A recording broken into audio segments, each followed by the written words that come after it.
watching Network Africa. The World Food Programme says more than 5.6 million people do not have enough food to eat, not only in northeast Nigeria, but in the border regions of Chad and Cameroon, all due to the rise in fighting and insecurity. It's now appealing for over $1 million to respond to growing needs in the Lake Chad Basin.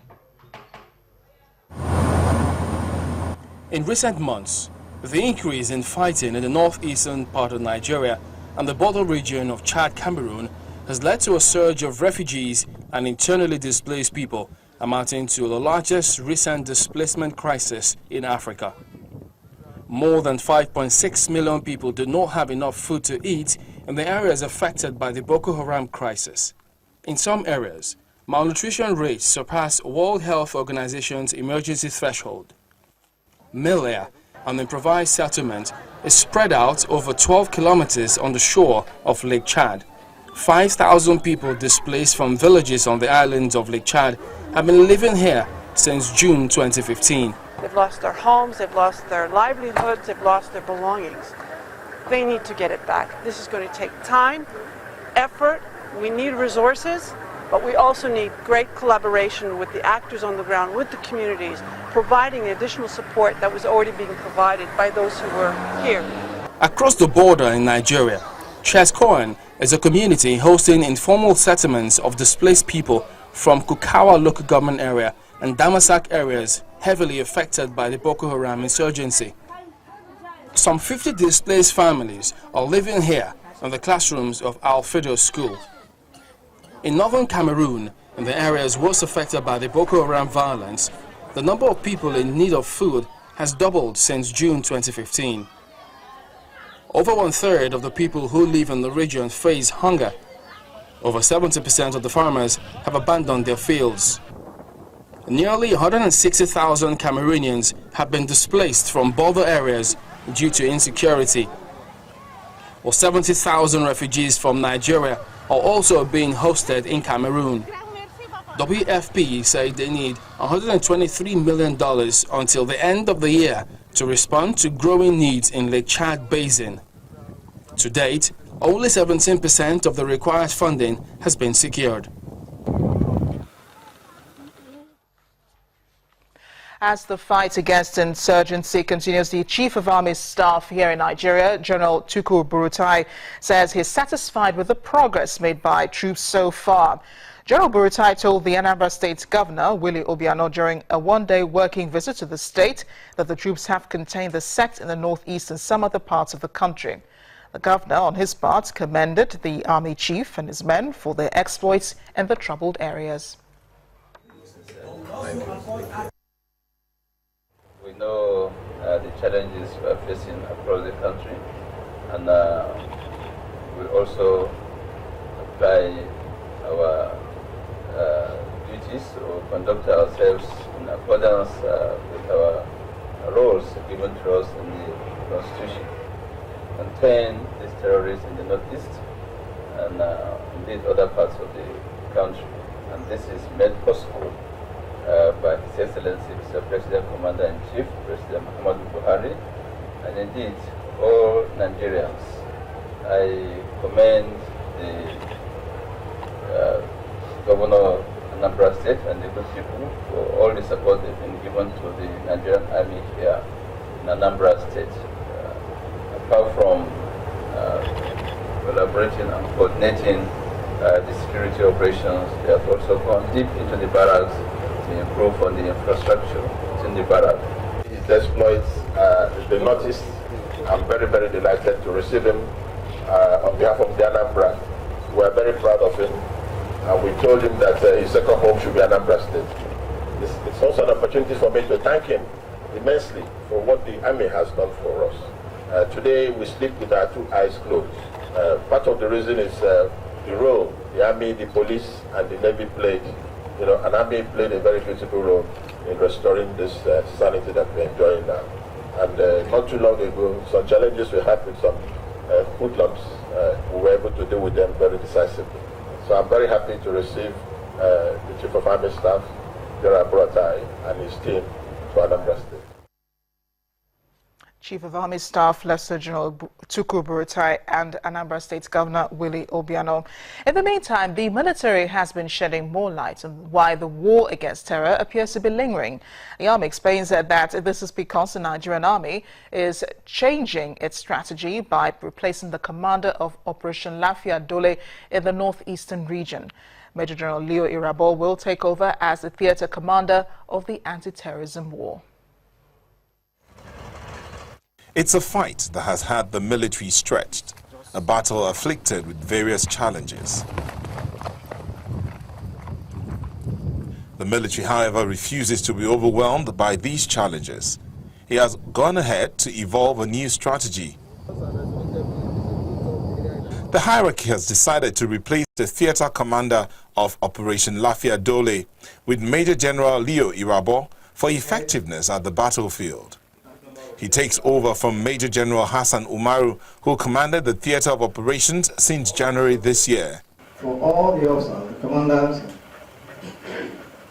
the staff officers, I would crave your understanding and support, which has made the outgone commander to be very successful.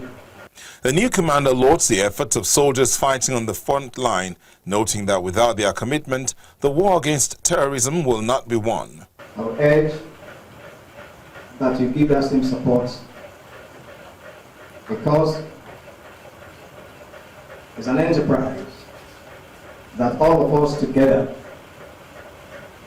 will move the operation forward. The outgoing commander says his new role offers him the opportunity to participate in the counter-terrorism war on a different platform. He is now assuming the role of head of training at the Army headquarters. The operation, the last 5 to 6 weeks, as we all know, has been highly successful, with thanks to the crop of officers here and a good number of them that are in the front line. All these successes wouldn't have been made without your very good effort.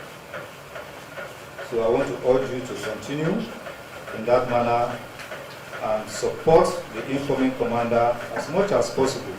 Awards to some military operatives from Niger Republic, Britain and other partners for their contributions are in order, as the military believes that such incentives will boost morale and add bite to this battle that has left death in its trail. In other parts of Africa, the southern part exactly, the Gupta family is not only trending, but making headlines after being caught up in a political storm over their influence on President Jacob Zuma's appointments and decisions.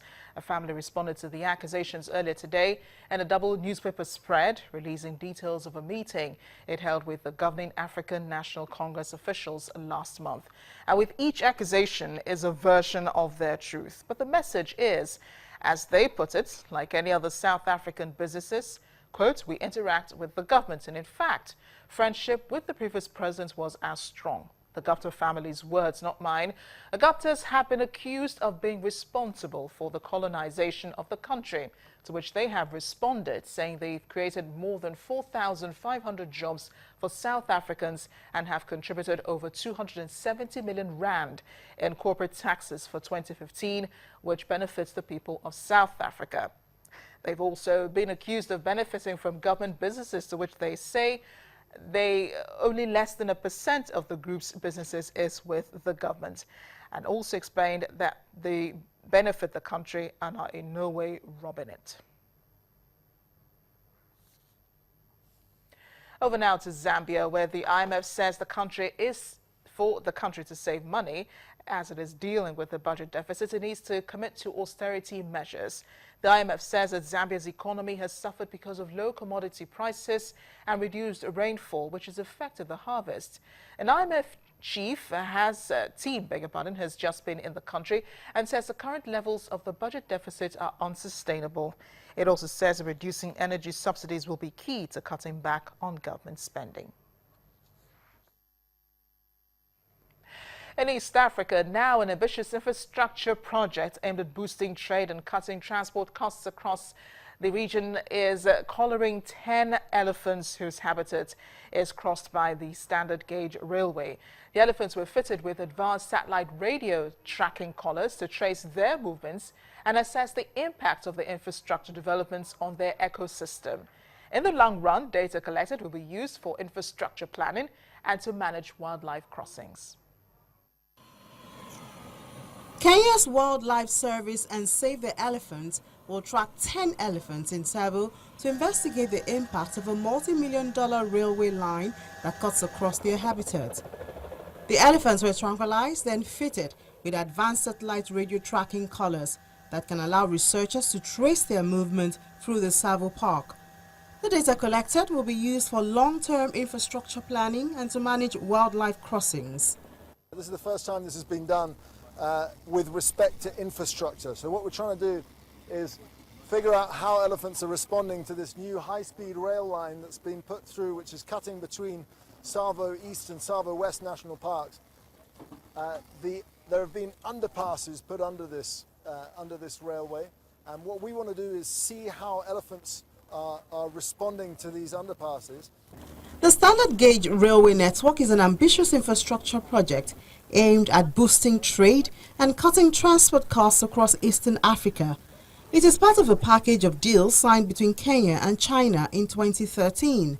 The existing gauge railway was built by the British during the colonial era and was known as the Lunatic Express, in part because workers constructing it were eaten by lions. The new 609-kilometer-long line, which officials say will be complete by the end of next year, will be walled off and will in part be raised above the ground so animals can safely pass underneath.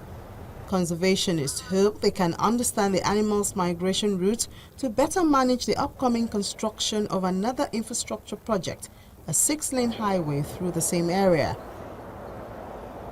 Today, wildlife is under pressure from rapid growth and human encroachment over the last decade. Enough, Savo is still quite expansive. We have an area of more than 20,000 square kilometers. So a bit resilient in a way, but still receiving a lot of pressure from human settlement. And now things like the standard gauge railway, which has altered wildlife movement patterns in a way. So this brings along increased escalation in human-wildlife conflict cases, whereby you'll find elephants crop raiding in areas that they didn't used to begin with, or just the total increase in conflict cases.